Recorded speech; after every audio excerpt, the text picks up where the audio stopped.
Olá, estamos iniciando pela TV Supre, braço de comunicação da União Planetária, mais uma entrevista do Movimento 2022-2030, o Brasil e o Mundo que queremos, uma parceria da Universidade de Brasília, através do Núcleo de Estudos do Futuro, do Centro de Estudos Avançados Multidisciplinares, o CEAM, com a União Planetária. Hoje teremos o privilégio de conversar com o professor Naomar de Almeida Filho. Vamos revisitar sua carreira na Universidade Federal da Bahia e sua atuação como reitor nessa universidade e na Universidade do Sul da Bahia, inspirados nos pensamentos de Anísio Teixeira e Darcy Ribeiro. Vamos também analisar a pandemia da Covid-19 e sua atuação no Instituto de Estudos Avançados da Universidade de São Paulo. O nosso convidado é formado em Medicina pela Universidade Federal da Bahia, onde também obteve o mestrado em Saúde Coletiva.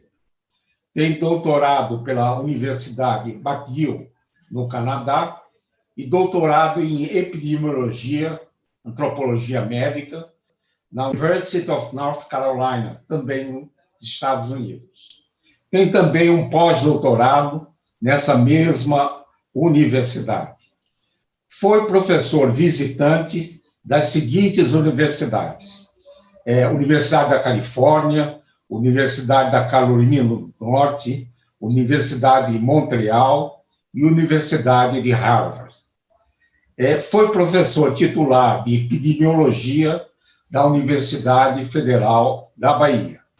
É pesquisador UNAB do CNPq. Publicou 190 artigos em revistas científicas, 137 capítulos em livros e 20 livros. Foi reitor da Universidade Federal da Bahia de 2002 a 2010 e também reitor da Universidade Federal do Sul da Bahia. Recebeu inúmeras homenagens e prêmios, das quais eu destaco: primeiro lugar no concurso literário da Universidade Federal da Bahia, no gênero conto, em 1974, quando era ainda estudante de medicina.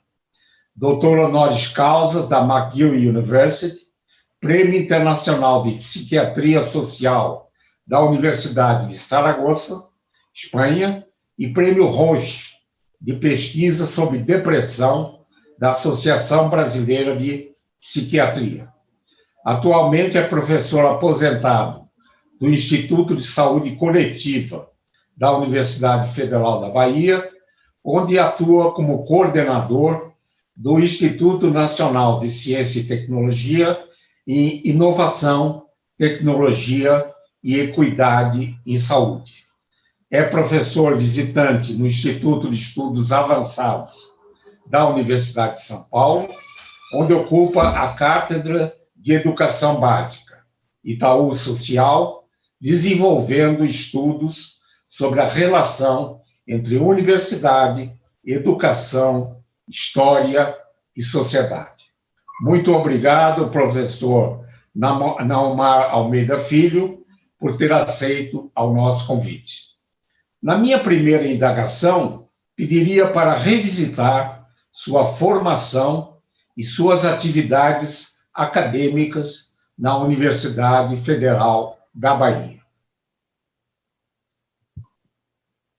Bom, em primeiro lugar, queria agradecer a Isaac o convite, à União Planetária e aí aos parceiros também dessa iniciativa importantíssima. Isaac, depois que inventaram o currículo Lattes, né, aí a gente fica meio, assim, totalmente revelado, né? Então, já é uma súmula que em geral, agora nos apresenta, pelo menos na rede acadêmica, né? Pois bem, eu fiz essa carreira assim um pouco circunstancial em algumas dessas decisões, mas terminei tendo uma oportunidade de ter uma formação clínica que dá para as pessoas que fazem medicina, uma espécie de visão de mundo que é própria desse, que chamamos hoje de categoria profissional, mas que na história é um pouco uma certa casta. Então, tem aquela coisa de ser médico. Então, eu tive uma certa formação inicial, fui para a psiquiatria, mas por razões ainda no fechamento da política do governo autoritário, eu terminei deslizando para uma área que eu também já gostava muito, que se chamava medicina preventiva, e que a gente ajudou a reconstruir ou a revisar como saúde coletiva. Então, fui fazer a formação nos Estados Unidos em epidemiologia e antropologia médica, que é uma combinação um pouco, às vezes, difícil, porque elas são antagônicas, de certa maneira, nos termos metodológicos, mas eu tive essa oportunidade, né? E, retornando para o Brasil, eu tive uma inserção nesse departamento de medicina preventiva que terminamos reconstruindo também como um instituto de saúde coletiva, já independente da Faculdade de Medicina. E, a partir daí, me envolvi em atividade de gestão acadêmica, mas também algo que a gente podia chamar assim um certo empreendedorismo institucional público, né? E então aí minha carreira também começou a criar paralelismos, né, que me levaram à área de educação.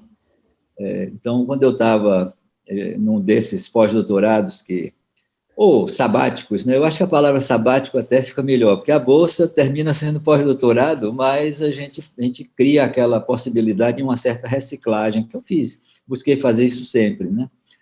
E em uma dessas, eu terminei na Universidade da Califórnia, em Berkeley, que é um dos centros de formação em antropologia médica muito, muito fortes ainda, né?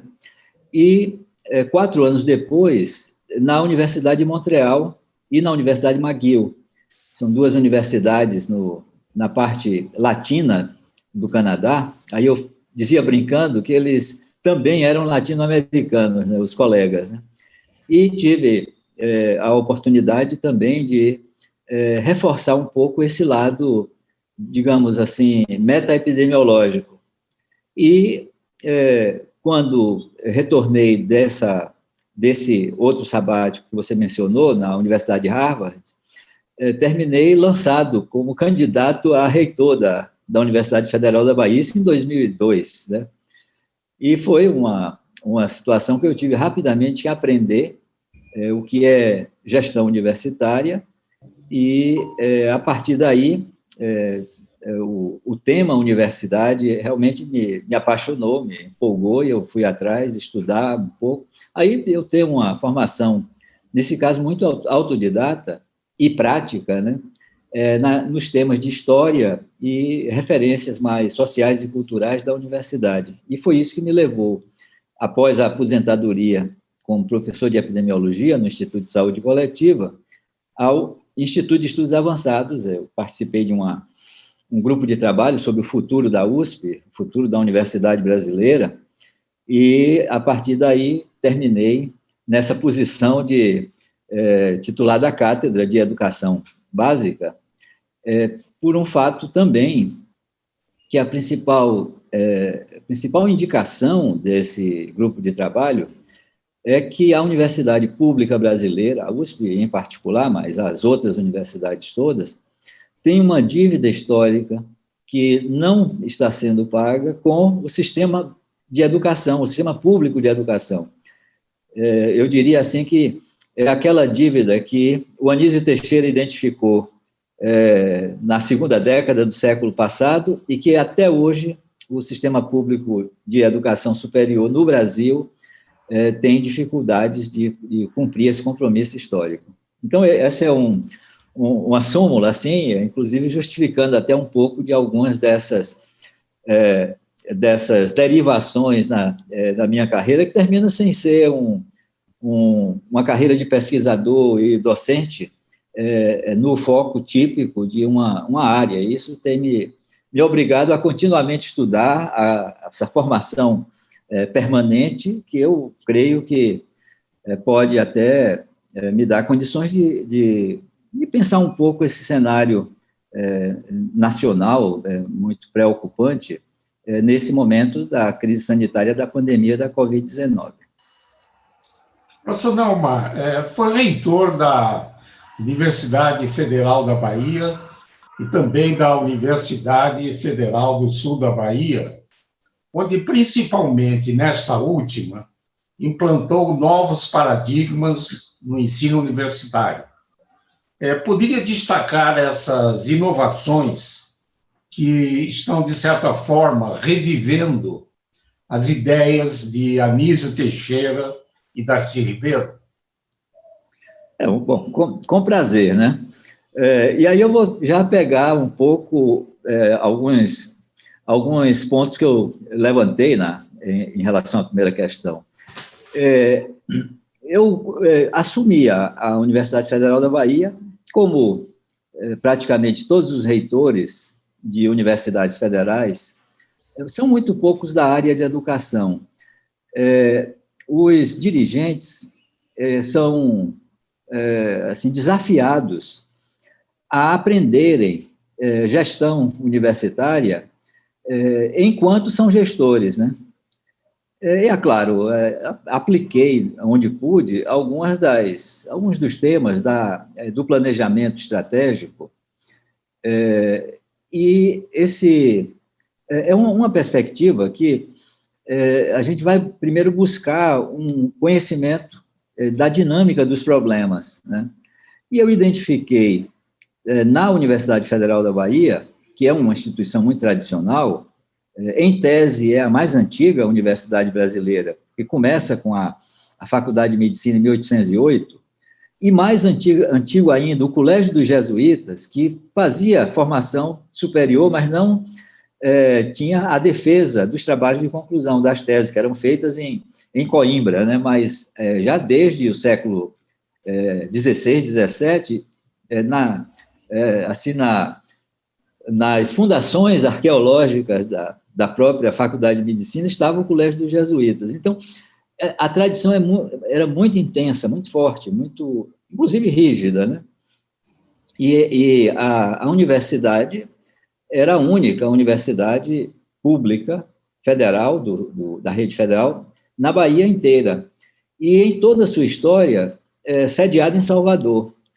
Então, identifiquei, junto com a equipe nessa discussão mais estratégica da situação, essa concentração e a restrição. Era uma universidade, quando eu fiz o curso médico, lá para o início da década de 1970, tinha 16 mil alunos, por aí. Quando eu entro como reitor, 30 anos depois, tinha 17 mil alunos de graduação. Quer dizer, o país cresceu e a instituição estava mantendo, e com aquela lógica de quanto menos, melhor qualidade, que é uma lógica falsa, uma lógica equivocada.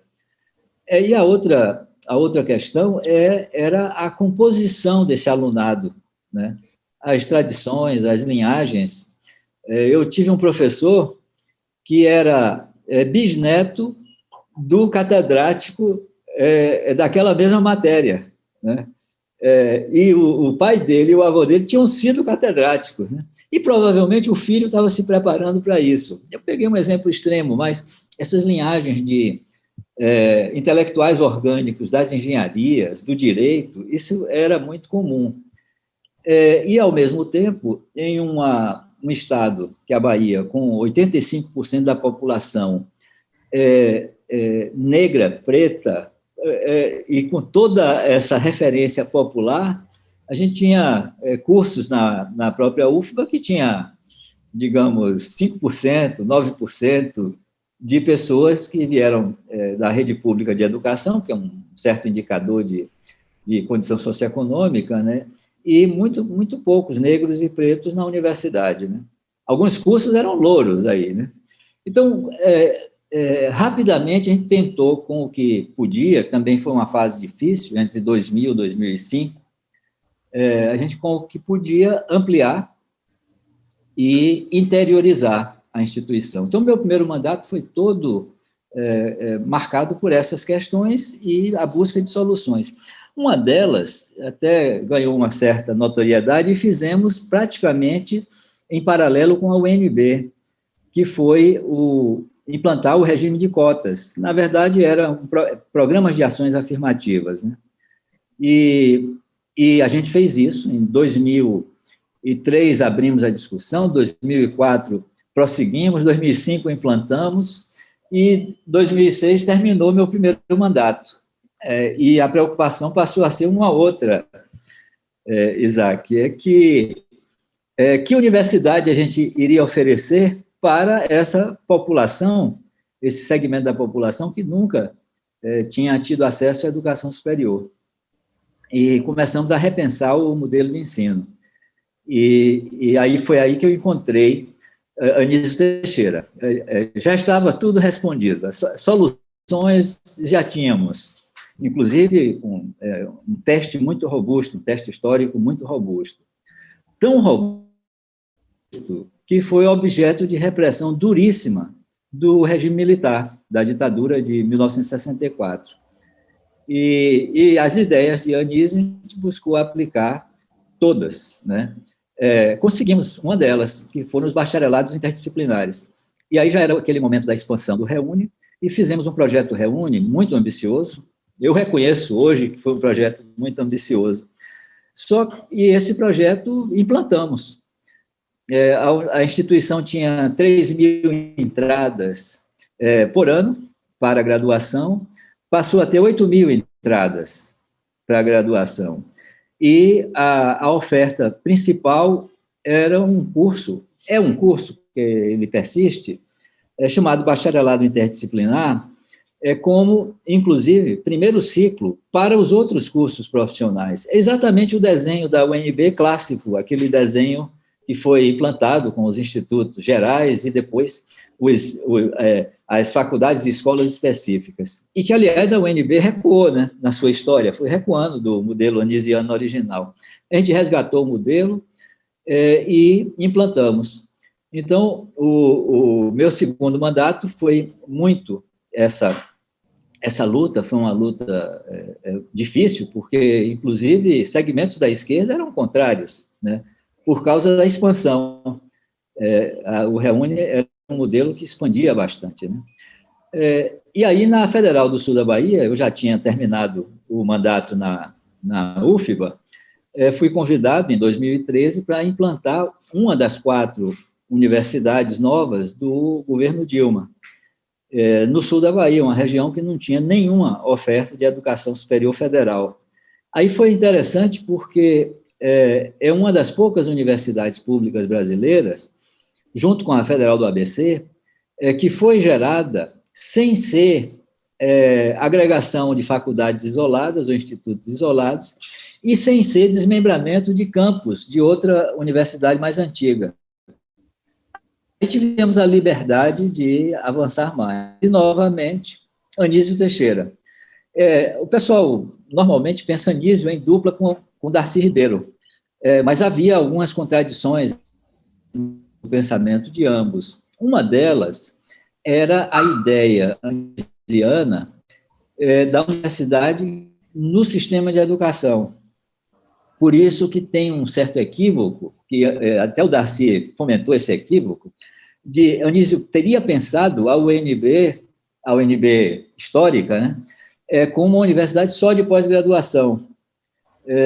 E, na verdade, o que Anísio pensou foi a UNB ser o topo de uma rede pública que viria desde a educação infantil, educação fundamental, depois média, até a universidade, e na universidade a pós-graduação. E aí vem um outro conceito manisiano, que é fundamental, são as licenciaturas interdisciplinares e os colégios universitários. Aquela ideia de que os estudantes da rede pública, já de modo orgânico, podem ser preparados para a inserção na educação superior.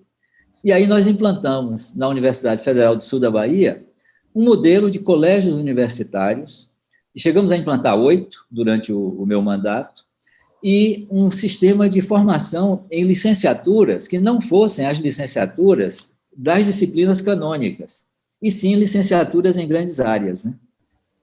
E aí tem muitos detalhes que, de alguma forma, estão sendo recompostos, e alguns até retrocedidos, né? E o que, creio, a gente pode aprender dessa experiência é a viabilidade de realizar uma transformação bastante radical, mas numa situação territorializada. E eu aprendi muito nesse processo, foram 4 anos de aprendizado super intenso, principalmente porque foi um retorno para mim às minhas origens pessoais. Eu nasci nessa região, na região sul da Bahia, né?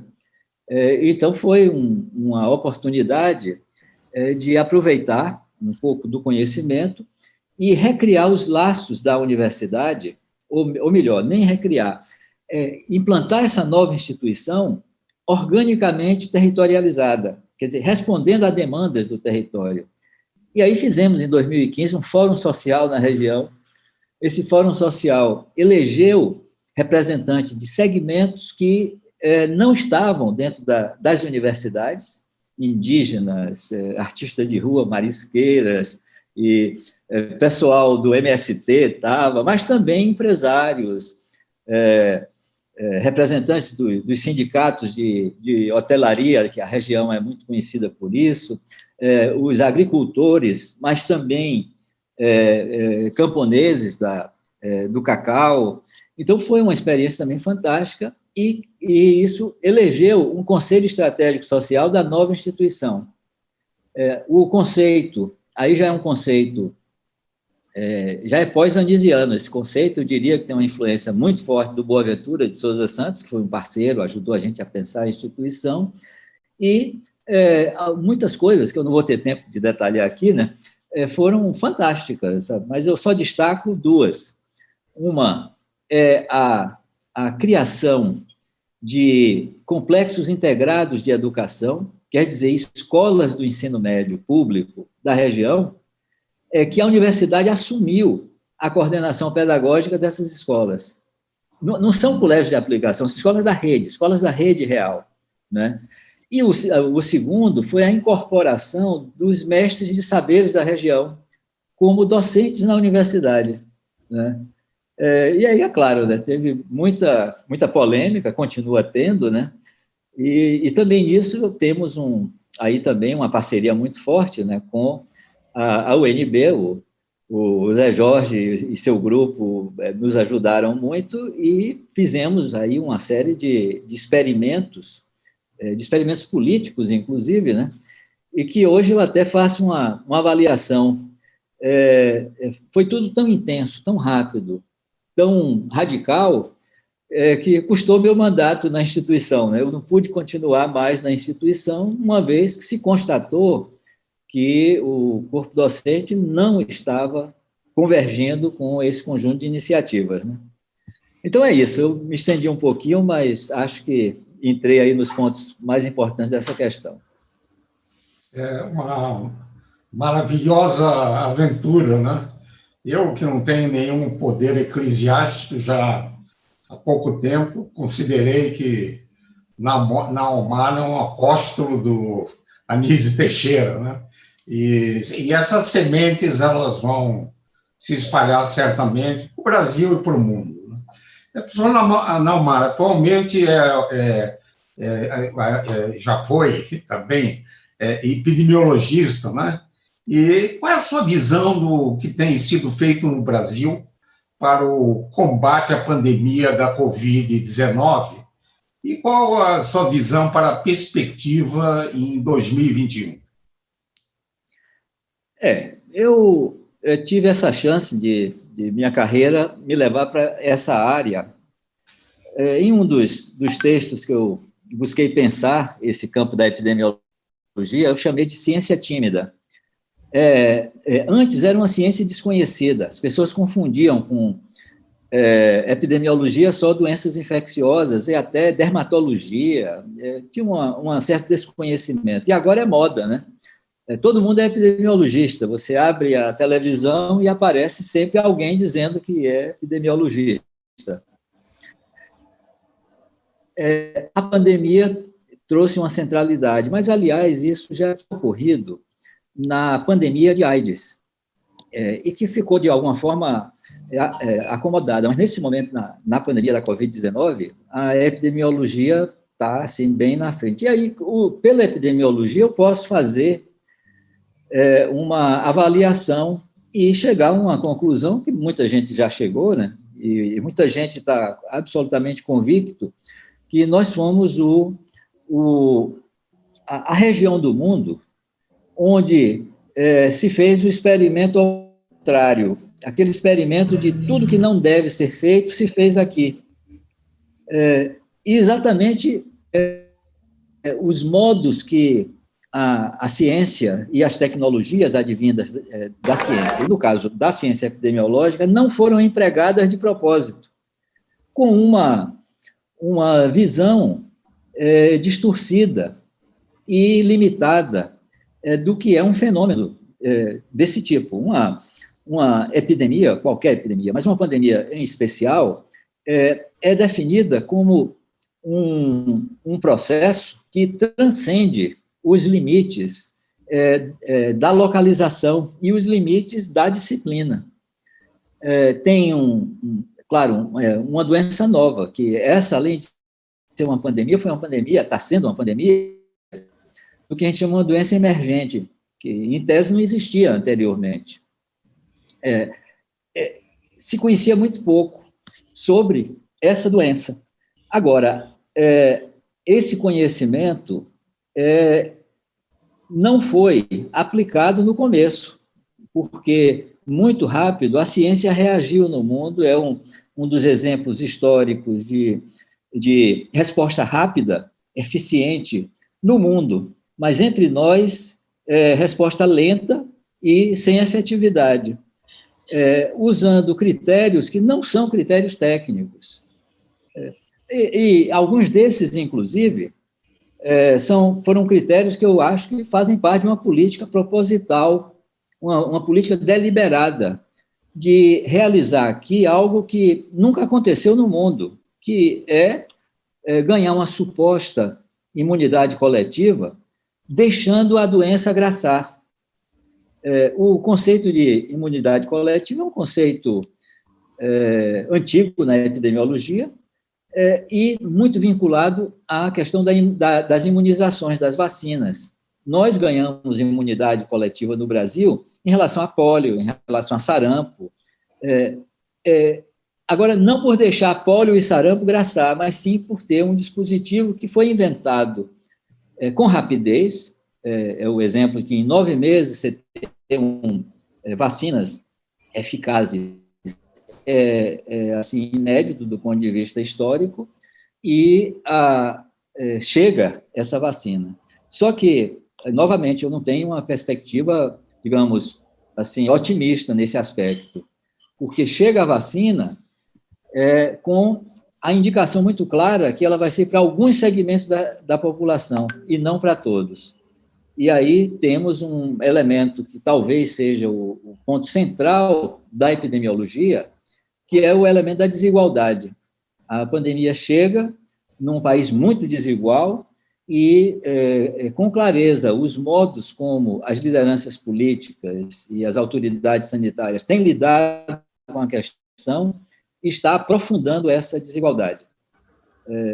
E aí, mesmo as tecnologias que começam a ficar disponíveis para a solução do problema, poderá trazer algo que eu estou chamando de uma endemização da pandemia. O mundo inteiro vai superar a pandemia, já tem os recursos e as políticas possíveis para isso, e ficaremos aqui, como em relação a outras doenças, tendo mais uma ameaça à saúde da população que vai afetar aqueles segmentos que são mais oprimidos, mais desfavorecidos, mais segregados, mais discriminados, como tem sido, infelizmente, em nossa história, né? Professor Delmar, nós estamos já chegando ao final do programa, eu gostaria de, nesse minuto final do programa, tendo em vista que o movimento nosso, ele procura a participação dos jovens, né, na construção de caminhos para termos um Brasil e um mundo melhor e mais justo, gostaria que desse uma mensagem aos jovens que nos assistem.